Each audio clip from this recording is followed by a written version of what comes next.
Now on Sunrise, a clearer look at the devastating floods in Washington, the growing aid response with another atmospheric river headed their way. Plus, the latest on a landslide causing havoc on the Oregon coast. Your news starts now.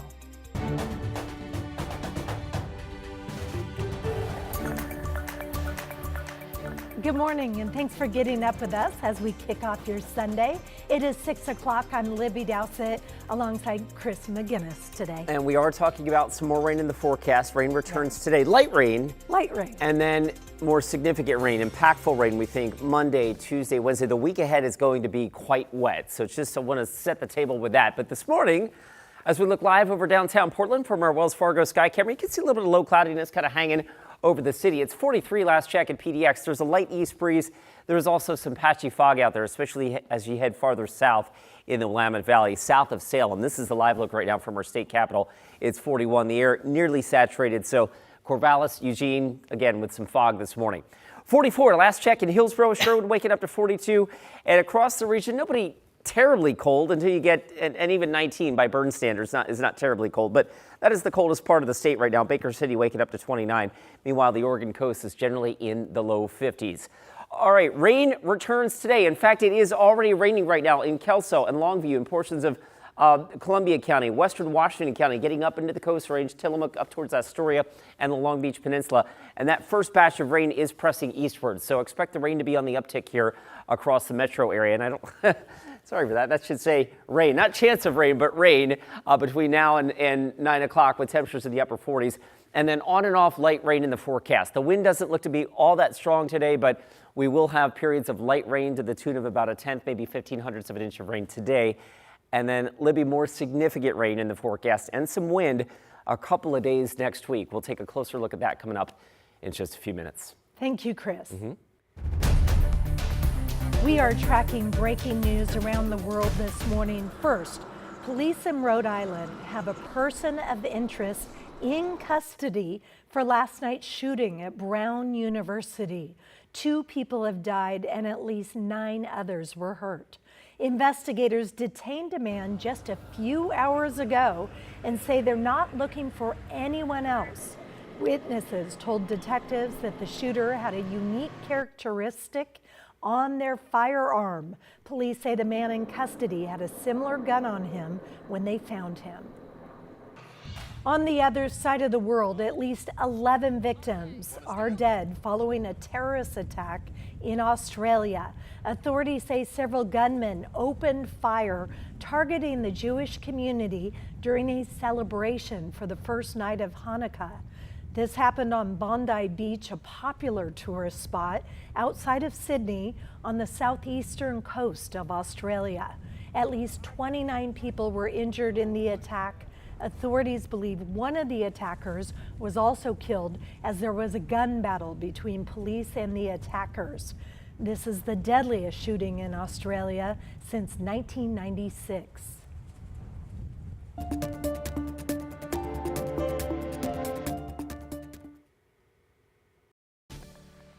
I think what we have seen this week is just a real amazing amount of people and agencies who've come out to work together side by side, doesn't matter political persuasion, region, wherever. We are getting a better look at the devastation across Washington and also learning more about the massive recovery efforts underway. Heavy rain flooded several towns, and now another atmospheric river is in the forecast. Jake Holter reports on the response efforts from the Red Cross. We had one lady just this morning mentioning that when she was in the flood, it was till about here. They had to walk through water. Homes submerged under as much as 8 feet of water in Burlington, and the National Guard rescuing 9 people so far after the atmospheric river brought devastating flooding to western Washington. Red Cross volunteer Rebecca Davenport got the call Wednesday morning to head up to the affected area and supervise the shelter. She started in Everett, then Bellingham, and now she's in Burlington, which sits between those 2 cities along I-5. We have nurses here on board. We have mental health on board. It's here at the shelter. It's basically a wraparound service. Davenport says her shelter, a local church, hit capacity Wednesday and Thursday night with 150 people taking refuge. The Red Cross opened another shelter across the street to deal with the demand. Davenport was previously deployed to the Texas floods, and she says the scene is pretty similar in Washington. The flooding is almost as bad from the area and from the damage as I have seen actually in Texas. We don't have the casualty rate here, luckily not. But the water damage and the area being flooded is a pretty large area. And with another atmospheric river forecasted to hit early next week, Davenport is concerned. My worries is we are already flooded and the ground is saturated and the rivers are full. What this is going to do. Jake Holter, KGW News. Rescue teams took elected leaders on tours in Monroe and Mount Vernon as crews assess that damage and prepare for what's next. They're shifting from emergency rescues to damage assessment and recovery after days of historic flooding. Snohomish rescue teams saved 42 people from raging torrents, mostly drivers who tried to cross flooded roads. The next atmospheric river is expected to bring a less severe flood risk, but stronger winds with gusts of at least 45 miles an hour. We still have Skagitonians who can't go back to their homes this morning. It's tempered by the fact that we are not in the clear yet. There's more rain on the way. And with reservoirs already full, the National Weather Service says it won't take much rain to lead to more flooding. Along the Oregon coast, we have new video showing the damage caused by that massive landslide that shut down a stretch of Highway 229 near Siletz. You can see debris from one of the damaged homes. The landslide affected at least 5 homes in all between Kernville and Siletz. The Lincoln County Sheriff's Office says 3 are significantly damaged. Everyone was able to make it out safely. The Red Cross is helping at least 2 homeowners.